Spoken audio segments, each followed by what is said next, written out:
Hello, everybody. My name is Crystal. I am the Center for Academic Success Director at Pierce College in Los Angeles. That is a tutoring center. I am also a coordinator for the California Community Colleges Success Network, or 3CSN, and that is a professional learning network and out of the Chancellor's office in Sacramento. And that organization hosts amazing professional learning events all across California.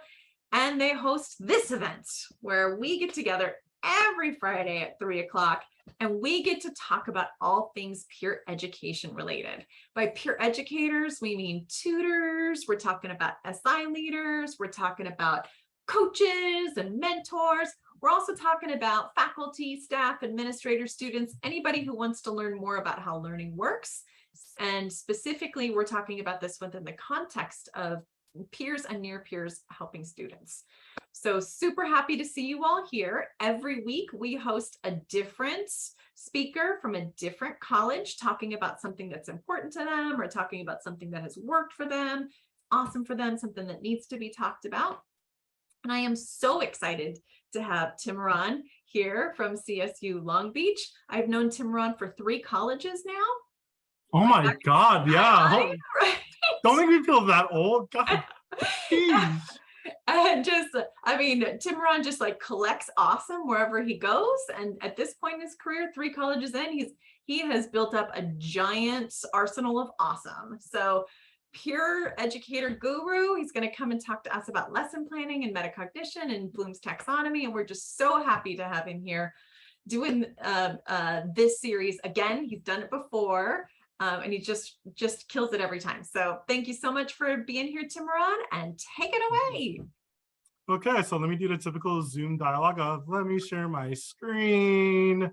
Oh, look, screen shared, I believe.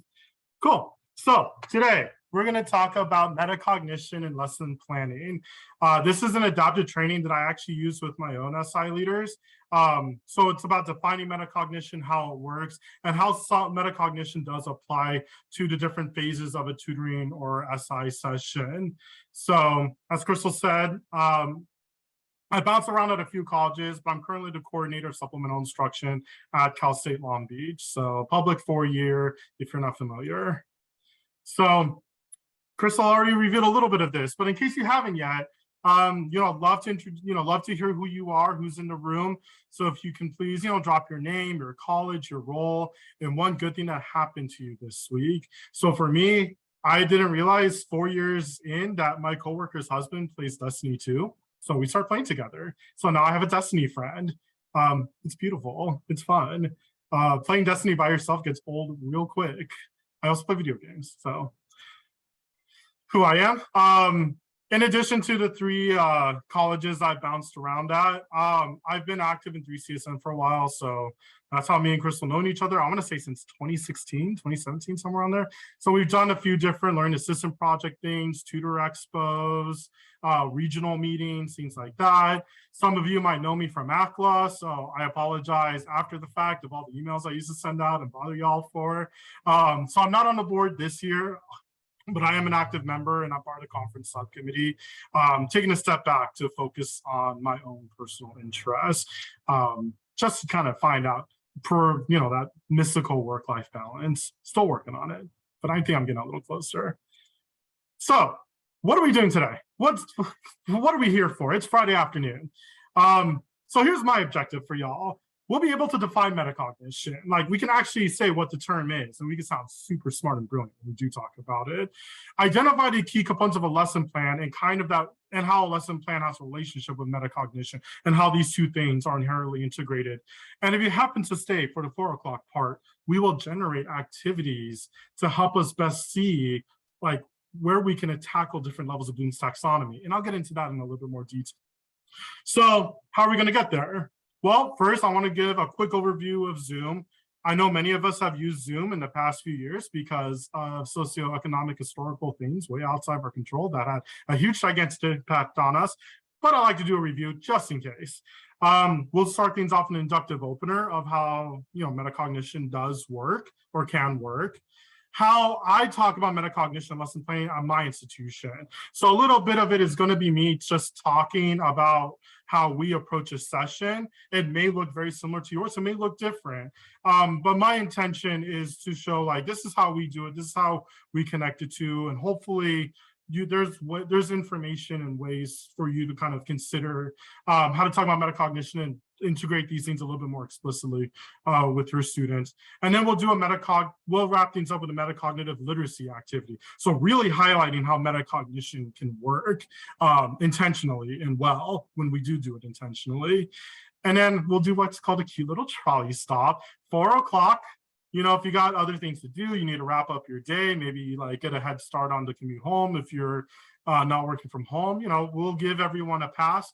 But after that, I do have an activity where we'll look at different levels of Bloom's taxonomy and actually pinpoint what activities can help address different levels. Spoiler alert, lesson plans, they need a scaffold within themselves. So what kinds of activities can we use to actually do that scaffolding work within a lesson plan?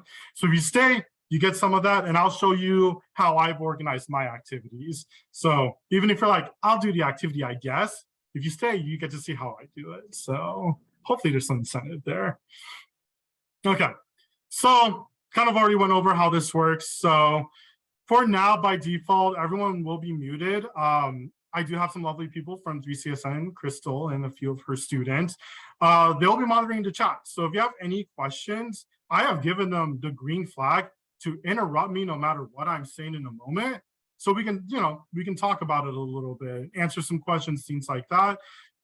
If you prefer to use your voice and not type, we love that as well. So just make sure you raise your Zoom hand. So then Crystal or one of my lovely colleagues will unmute you and we will talk about your question in that way. So you should have a toolbar on the bottom of your Zoom window. So the chat function is a cute little speech bubble with the label chat. So that's where things, that's where you can type things in and participate in that way. Under reactions is a raise hand command. So if you press that, there'll be a cute little raise hand icon next to your name on the participants list. And that's how Crystal and company will know that you want to talk to yours truly.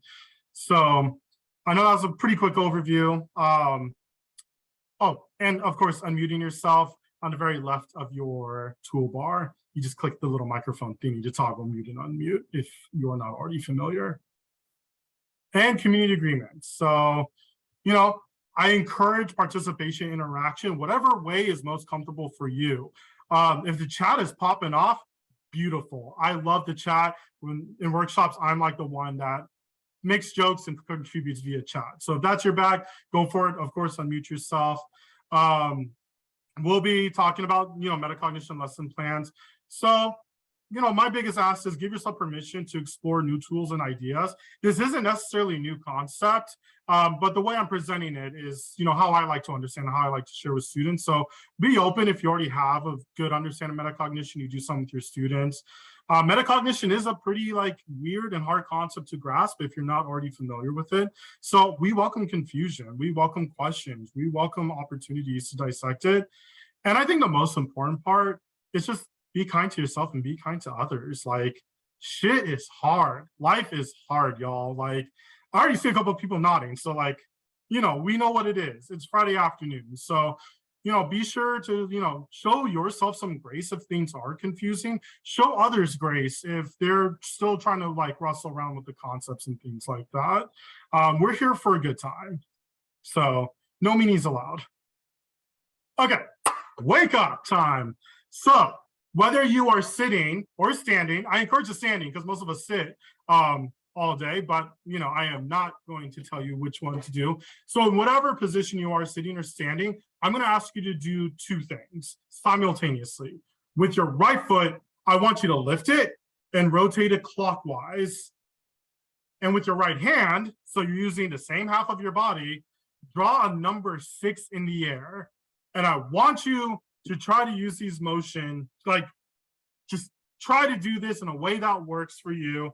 I'm gonna give y'all 3 minutes. Extra bonus points if you turn on your camera so I can kind of laugh and chuckle, but no, you don't have to. You don't have to. All right. And a 5, and a 4, and a 3, and a 2, and a 1. So let's hold that thought. I'm gonna like leave y'all hanging right now. We're not gonna debrief that activity. Hilarious. So spoiler alert, I just did that for fun. Like I just needed something to laugh at. I need a perk up. It's Friday afternoon. No, you didn't. So thanks for being with me. Laugh at us. You didn't even see me good because I got this thing on. I'm just noticing. Oh my freaking God, I really did it too. Well, I appreciate you being a good sport. That's why we do the community agreements. Be kind to me, even though I wasn't maybe super kind to you. But let's dive into it. So metacognition. So what is metacognition? The way I do with my students, we break it down. So the term meta, in the chat, if you guys don't mind, drop down what you think meta means. Or, if you've heard meta used in context, what definition comes to mind if we say something is like meta, like, yo, that's meta. So feel free to enter the chat, no waterfalls, just when you think of a definition, go ahead and type it in. Ooh, optimal, I like that. Can you repeat that? You want us to do what? So in the chat, just type out and submit a definition of what meta means to you. Okay. Oh, okay. Ooh, from the outside, I love that. Looking in, okay. Multi-dimensional, ooh, some Doctor Strange action. Everything everywhere all at once, maybe? Overarching, including thought about thoughts about things. Yes, I love all the abouts. Ooh, metadata, and most effective, wider scope. Beautiful. The beautiful thing with meta is we can understand it multiple ways, and many of you, I think, we're getting there.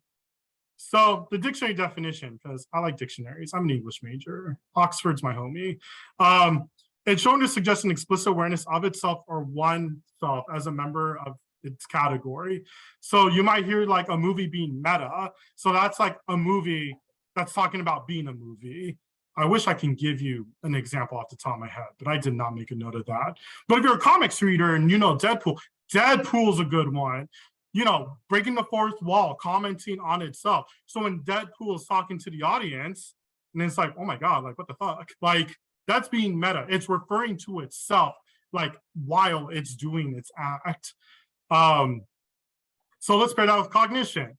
I'm not gonna ask you all what cognition means because I have high hopes and a lot of confidence we have an idea of what cognition is. It's thought process, mentals, thinking. So when we put the two together, we're thinking about thinking. Long story short. So here's all the ways I have heard it. So as Crystal said, I have bounced around different colleges and picked up a lot of awesome. So here's all the awesome definitions I picked up. It's reflexive it's reflective learning versus passive learning. So it's always going back and thinking about how we went about something. It's about seeking knowledge. It's about taking an idea and really grappling with it. A lot of my students, so this definition is how my students define metacognition training, how we learn, how we do something. So in our SI sessions, it's not about what we're doing, it's how we're doing it. How are doing stations actually helping people learn? How is a Kahoot a good study tool? Things like that. And there's different, metacognition is rooted in a few different academic theories. The two I like is the think well, learn well diagram, and I'll show that a little bit later. But the big one I like is Bloom's taxonomy, particularly with how action verbs are organized and how different tasks are organized. So I didn't realize I duplicated that. So psych, I didn't just have you all do that as a joke. It was all intentional. So why would I have you do this inductive opener? And how does it tie to peer education? So I want you to wrestle with that. And when you think you have a response, feel free to raise your hand so we can call on you, unmute yourself, or type in a response in the chat. Why would I have you do that activity? Ooh, Peter, I like that response. So it's kind of identifying how you are as a learner when approaching a task. Aware of who's watching, a good warm-up. Ooh, it's hard to think about doing something that should feel automatic. It's difficult and opportunity to talk about failure. These are beautiful. If you don't mind, do a Zoom reaction. If you had to actually stop and think about what you were doing and then try something else to reach the objective I gave you. So how many of you were trying it, had to like take a step back, think about it, and then do it again? So any Zoom reaction to indicate that, what I described characterizes you. Rooster, laughter, check mark, thumbs up. I love giving like the general like command to use a Zoom reaction because you never know what you're gonna get. So what that little like kind of micro moment right there, that's metacognition at work. You took a moment to think, stop what you were doing, assess the progress you were making, think about the goal, and then readjust to better meet that objective. That is all a huge metacognitive process. Now, do a Zoom reaction if you figured out how to actually do this without looking super awkward and weird. Okay, we got a few people. Shout out, shout out. So, spoiler alert, it is possible. So, when your foot is moving clockwise, right? Clockwise, but we typically draw 6 counterclockwise. So those are two opposite movements we are tasking the same side of our body to do. However, that does not necessarily mean that's the only way to make those movements. Clockwise is always going to stay the same. I can't tell you to move a different direction, otherwise I'm not doing clockwise. But I just told you to draw 6. I didn't tell you to draw a 6 in the clockwise motion. So if you thought about it, you can start in the middle of the 6 and draw it counterclockwise. So by doing that, your body is starting to do the natural motion. It might still be a little bit awkward, but doing it that way is actually a little bit easier than trying to do a counterclockwise motion and a clockwise motion on the same side of your body. But that's only really possible by trial and error, taking a moment to stop and think about it. And, kind of assessing like, how am I going to meet this goal if what I'm doing right now isn't necessarily working or being pretty smooth with it? So all of you in, what time is it now? 22 minutes. We start probably about 5 minutes after. In less than 15 minutes, y'all killed it and you're metacognition masters. So round of applause. But we're not done. We got so much more to go. So metacognition lesson planning. So I'm going to shift a little bit, some gears of how we kind of build, incorporate metacognition and scaffold, the work my SI leaders do with their students, through lesson planning. So what I'm showing you right now is pretty much the 6 steps of a lesson plan that I task my SI leaders to do. So I also want to kind of take a quick, minute. If you have your own lesson plan template from your own institution, whether you're a tutor, an SI leader, or, peer mentor, anything relating to peer education, feel free to take the next 30, 60 seconds to actually pull it up. I'm sure we're going to have overlap. I'm sure there's going to be places we don't overlap. But as I'm going through how we talk about lesson plan in my college, if anything sounds interesting, I welcome and encourage you to make those notes on your own lesson plan. Be like, hey, I really like how objective was framed here. I think I might want to incorporate that in my own practice with my students or with my SI leaders, tutors, what have you.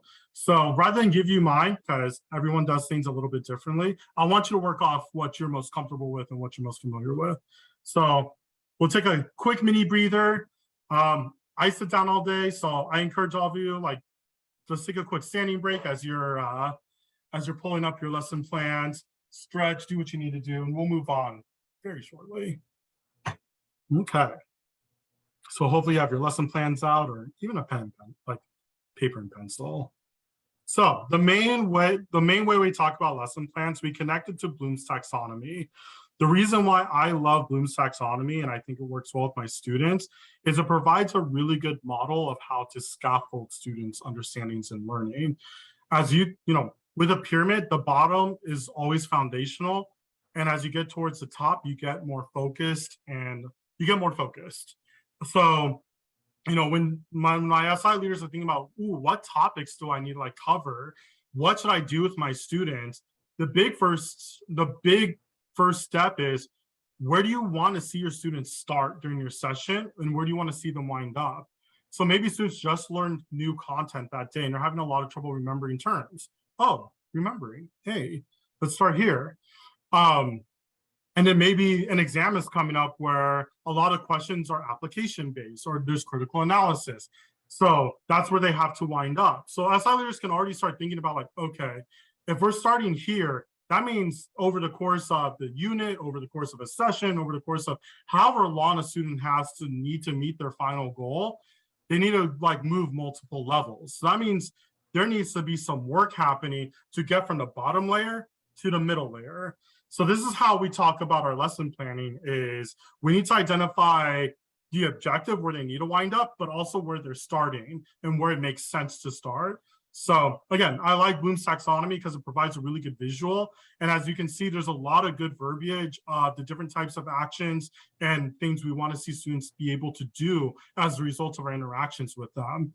On a related note, I also like this a lot too, because when professors, they're creating assignments, they're delivering exams, students are likely to see a lot of these verbs on there too. So if we're framing things and if we're framing our objectives and our verbs to certain, the expectations a professor might, have on an exam or something like that, we further align that thought process of like what we're doing is going to help us achieve our goal.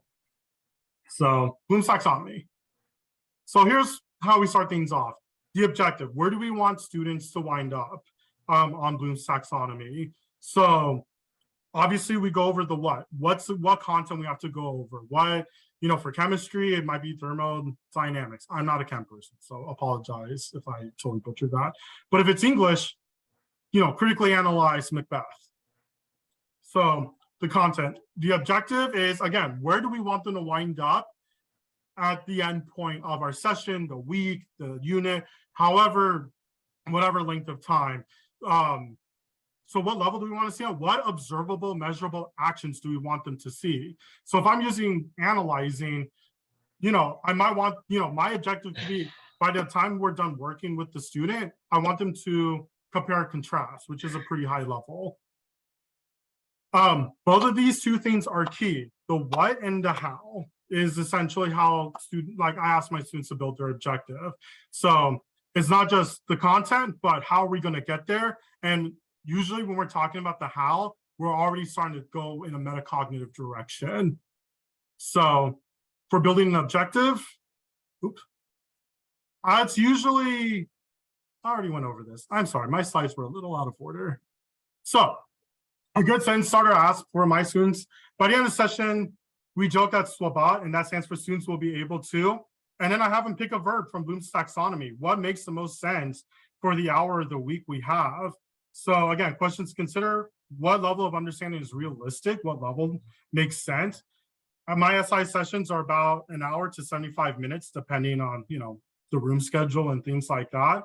So we're not going to jump from the first layer to the top layer in 1 hour. That's asking so much of the student and the SI leader. So what's realistic in this session? And if they come back next session, maybe we can start at a higher level and be able to jump up even further on there. So those are the questions I ask my SI leaders to consider as they're approaching. When they know the objective and where students level, where they're starting at, that's how we decide the warm-up. So I'm already kind of giving you a few examples of different things that work, but for the warm-up, it's kind of seeing and making sure that, their level of understanding walking into session matches with what your expectation is of those students coming in. So this is the opportunity to prime their brains for content, but also really gauge and check for their understanding. If you have been trained by UMKC, checking for understanding is one of the 3 pillars. We hit that, we hit the ground running with that concept. So let's check for their understanding. Let's see where they're at. Maybe we want them to start the remembering level, but they're actually doing pretty fucking good.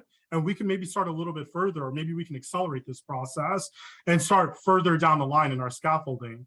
So certain activities that help with the checking for understanding that I really like: KWL charts, think, pair, share. Sometimes icebreakers, maybe they're not remembering yet, they don't know each other. So maybe you have to break the ice a little bit, get them more comfortable so you can more easily check for understanding. Online activities, Kahoot, Quizlet, things like that. Things that are very quick fire, things that are very identification heavy tend to be solid warm-ups for me when I talk to my students. So in a session, understanding and remembering tends to be a good place to start when I talk to my students for the warm up. So if we know that they're remembering and understanding, we got a foundation going per Bloom's taxonomy. So these are sorts of things where like, are they able to classify, recognize, paraphrase, explain, identify, define, these types of actions. If they're not at this level walking in, then that means, okay, maybe we like have to go a little bit lower, or maybe we really have to assess like, hey, like what are they walking in with? Because if they're not remembering themes from lecture, conversation takes a completely different turn. So, so this is a good goal for the start of session to, hopefully students are walking in with this, but even if they're not, then it's, for the SI leader, that's a moment for them to really think about their session, think about the how of like, okay, how do we get them there? There might be other things going on, not necessarily related to their work, to what's going on in the classroom that's stopping them. After the warm up, main activities. So this is the meat of the SI session, tutoring session, mentoring session, whatever it is. So this is where we see all the beautiful, deep interactions we see between our students. But the main point of the main activities is after the warm up, we start climbing, Bloom's pyramid, the pyramid of Bloom's taxonomy. So designing activities, there's a lot of things that the SI leaders need to consider for on our end. How much time they have for each activity, group sizes and roles, what types of questions. If they're already able to remember and define certain things, does it make sense to keep asking yes or no questions as a method to check for their understanding? Or can we start utilizing more complicated well, not complicated, but more complex tasks when they're working with them? Maybe it starts moving into like, apply these concepts, or here's a case study, let's dissect this a little bit. SI leaders have to think about how they're going to check for understanding. So potentially, like, aside from questions, what deliverables. So part of the middle part of Bloom's taxonomy, if they can already define and explain terms, are they able to diagram or illustrate them at that point? So what are the different types of deliverables an SI leader would like to see as a result of the activity? And then knowing which resources can help supplement activities and students' learnings. So for me, this is the meat of the SI session itself. So we're looking at like, I would say the middle two levels and above, depending on just where students started that session. So as promised, aside from Bloom's taxonomy, I did want to fit it in here because this is all the beautiful stuff that does happen in a tutoring and SI session. So this is a think well, learn well diagram. So things like cueing, reflective prompting, questioning, monitoring, testing, analyzing notes, like all of this stuff like is beautiful when we're like thinking of metacognition within our activities, because these are the different types of complex tasks that I would love to see my SI leaders do with students. So all of these can fit in a lot of different areas of Bloom's taxonomy. It really just comes down to, what the objective is and how my SI leaders want to work with students and how they want to implement these in order to meet that objective we talked about. So more examples of metacognitive tactics at work, long story short. So I kind of want to give a minute here. I'm just curious, does anyone have favorite activities that they share with their SI leaders or their tutors that they love to see in their sessions? So as I mentioned, a lot of us are doing this work already. A lot of us are, getting our SI leaders and tutors and such to be metacognitive. So I'm kind of just interested in seeing what activities work really well for you. Like when you think of a solid metacognitive activity that addresses not only what to learn, but how they're learning it, like drop it in the chat. Let's share, like take a minute to share of, what's your go-to or what are your student employees go-to activities. Ooh, KWL. I'm going to drop in the chat that I love jigsaws personally. So if you're not familiar with that, everyone takes a piece of everyone takes a concept, becomes experts in it and teaches other people those very concepts. Ooh, think, pair, share. That's solid. Watching, solving an example, perfect. Observation and an execution for sure. Think aloud and pair problem solving. Ooh, I like that one too. So even by these examples, like it's clear learning needs to be metacognitive. Learning is metacognitive when we're doing it well. And your students are clearly already like doing great. And then to wrap things off, and this is for me, where it gets extremely metacognitive. My SI leaders, we set an objective at the beginning. They're explicit about that objective. We have them come back and ask students, did we meet this objective? And if we did, how? What worked? What activities really stuck out to them? What did they do to help them remember and retain the content that they just covered? So for a lot of responses I see in observations, students will say, oh, I really like that we use note cards. I'm going to carry that home and continue doing that. Or having visuals along with defining terms helps me remember it better. So if the answer is yes, that opens up a beautiful conversation about, okay, what worked well? And for the SI leaders, say no, this might be like a good go-to activity. Maybe I could bring this in next week again if the students are vibing on it. And more importantly, if they didn't feel like they met the objective, that opens up, okay, what didn't work? What can we do differently? What didn't speak to you about the way in which we conducted our activities, the questions we asked? So as you can see, metacognition is also a ton of reflection. It's self-analysis of the process of how we covered a task, talked about a task, go into the content, what have you. So if this isn't explicit, I highly encourage your SI leaders and tutors and SI leaders, if you're also, I know a lot of you are also in the room, 5 minutes at the end of your session, just do a quick recap of the objective you wanted to do. And as soon if they felt like, they met the goal that you collaboratively set out, that way you can game plan, okay, what's going to make sense for our next interaction? And I didn't put it in my slides, but I also have every SI leader do a reflection and submit it, a reflection of their session and submit it. So every week I get to see how they felt about their sessions, what they felt like went well and what they want to try to continue forward, what they felt like didn't go well and what they're planning to change. So reflection is a very heavy point of emphasis when I work with my students. So it's on every level. Metacognition happens at every level when we're running, when we're working with our students, supporting SI leaders, tutors, what have you. So I did a lot of talking. I think I want to do another activity. So I want to kind of show another way of how metacognition works. So I hope you enjoy the cute graphic, but we're going to have some fun. So before we dive in, obviously I'm giving you directions, but for this activity, you are going to need either like a Word doc open that you could type into it, or a piece of paper and a pencil, whatever floats your boat the most. But in order for this activity to work, I need y'all to participate. You don't have to talk. We're not going to go back and forth, but this is something that I encourage you to do because you're going to get the most out of this activity by participating. So I'll give everyone a solid minute to get set up. So pen and pencil ready, or Notes app, Word doc, whatever works with you. I'll give you a little, like 30 seconds to get that set up for yourself. Oh, my directions. Oh, what? I guess I'm not going to ask you about your vowels. I want you to write down how many words you remember. So on your piece of paper, on your Word doc, on your Notes app, whatever you're using to scribe, I want you to write down what words you remember from that list. And when you feel like when you feel like you remembered as many as you can remember, please do a corresponding reaction. So I have an idea of how far you actually got. So laughing emoji if you only got 1 to 5, surprised emoji or reaction if you can remember 6 to 10. And if you're a fucking superstar and remembered at least 11, do the celebration reaction.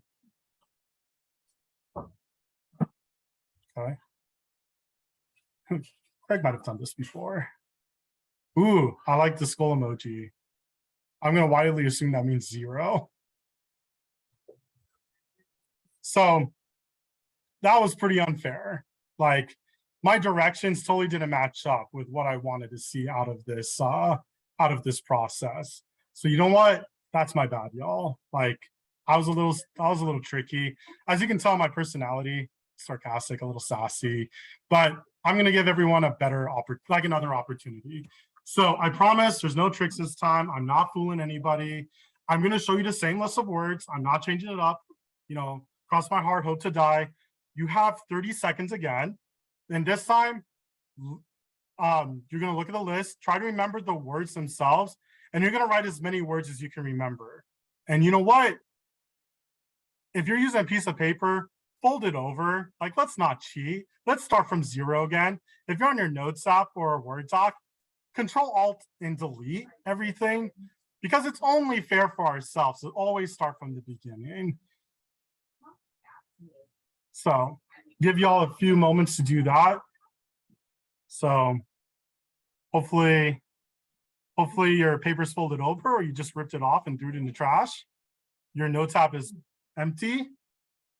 And then your 30 seconds is going to start in 3, in 2, in 1, and go. And that's 30. So as you can see, I kept to my word. Hey, there's a first time for every wayfinding series that I present. So let's repeat the process. This time, as promised, I want to see how many words you can remember. So go through the process again, write down as many words as you can remember, do Zoom reaction to indicate, or do a corresponding Zoom reaction to indicate how many you actually do remember. Liz, ooh, 11 to 15. Did you get all of them?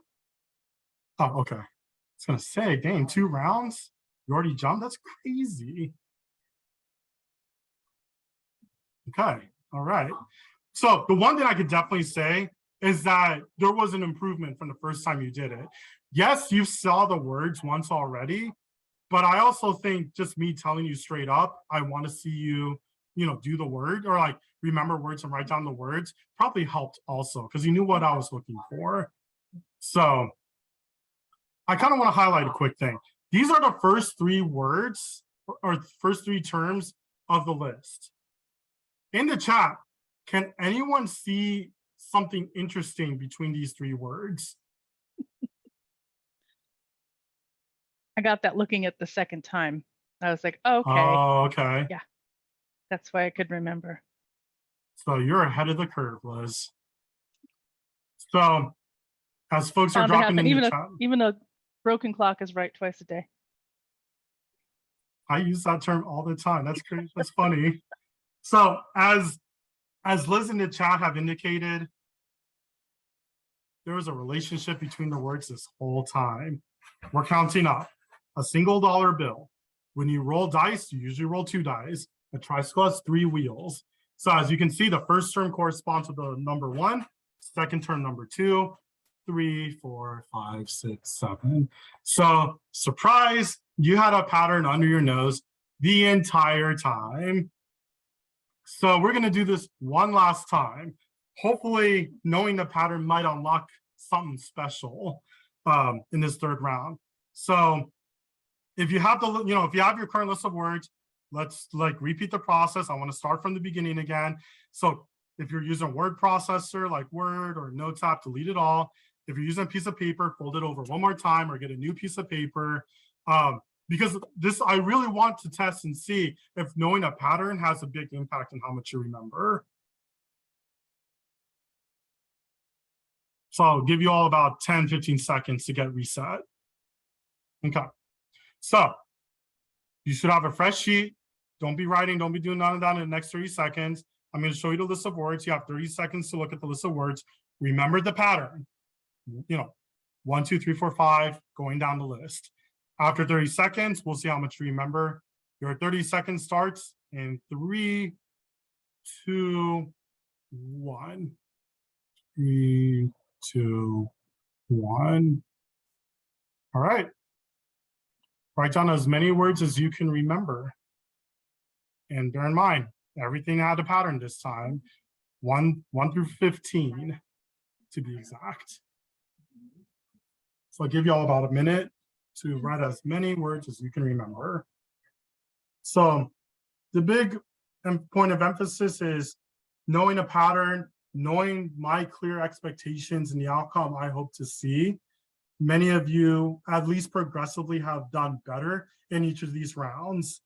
I would actually love to see if anyone remembered all 15. So did anyone remember all 15? I see some nodding from the people that have their cameras on. Maybe a thumbs up reaction if you hit all 15, because this is a pretty hard activity. I wasn't able to hit 15 my first time around. So a couple of reflection questions. So these are the questions. Oh, go ahead, Samuel. Could you show the list of words again? Sure. So this is the final list of words. So $1 bill, 2 dice, 3 tricycle, 4 clover, hand. And if anyone's unsure of how a term relates to a number, feel free to drop it in the chat. Yep. Cool. So these are the reflection questions I give my SI leaders. I'm not going to go through each and every single one of these with all of you, but what I would like is for each of you to pick. Well, I'm going to answer the first one. Are we smarter at the end of the activity versus the beginning? I'm going to flat out and say, no, we are not any smarter. Our IQs didn't jump from, wherever they are to 180 or whatever the max is. This wasn't about intelligence or anything like that. It was about process and understanding goals. So pick any question, the second, third, fourth, or fifth one, and I want you to answer it in the chat. So I'm going to give you a little bit of a little bit of wiggle room, a little bit of choice. But I like to see a little bit of, some of your takes. So how can students significantly increase their performance on a learning task based on what we did? How do you define metacognition now that we're on the end? What does metacognition look like in tutoring, SI, and all that stuff?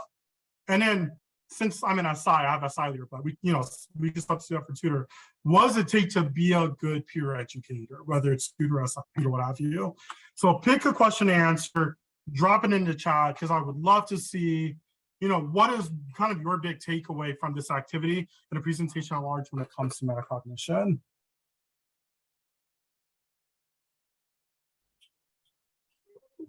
When I just said we're not any smarter, we just know our patterns and intentions. Peter knows when Valentine's Day is. That's solid. Mark in your Google Calendar. Ooh, I love that answer, Samuel. One must communicate with their students about their needs and wants. There was a clear difference in what I asked you to do from the first round to the third round. So knowing a clear objective, knowing what the expectations are, super, super, super on point. Ooh, Liz, I like that's a revelation that we can learn how to learn better. Metacognition is a process. It's not linear and it never stops. Learning is more than just repeating information. It's understanding the how. It's putting a structure to learning is how I framed it. Once I gave a structure to the terms, a lot of you did a lot better than you did in the first round. So it's about what other types of structure can we map our contents around to help our students retain and do more complex tasks with that content.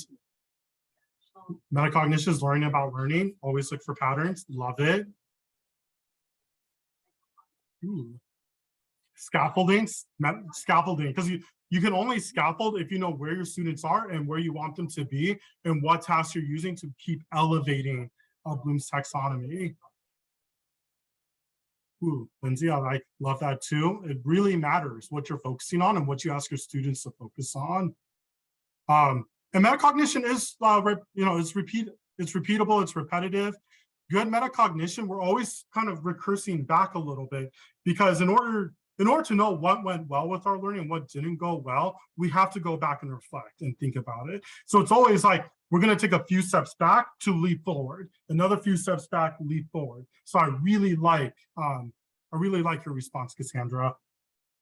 There's more than one teaching method. Exactly. Nobody learns the same way. We have to understand how we learn best and how our students learn best. Understand how to students, levels of taxonomy scale from lowest to highest. So I would say the more direct, straightforward tasks are towards the bottom of that pyramid. So a lot of the types of actions we want to see our students do is defining, identifying, remembering terms, and understanding what these terms mean. And then from there, we add on more complex tasks. Because if if I'm working with a biology student and they have no clue, like where anything is located in the body, I can't ask them, how does a respiratory system function when they're at like a high anabolic heart rate?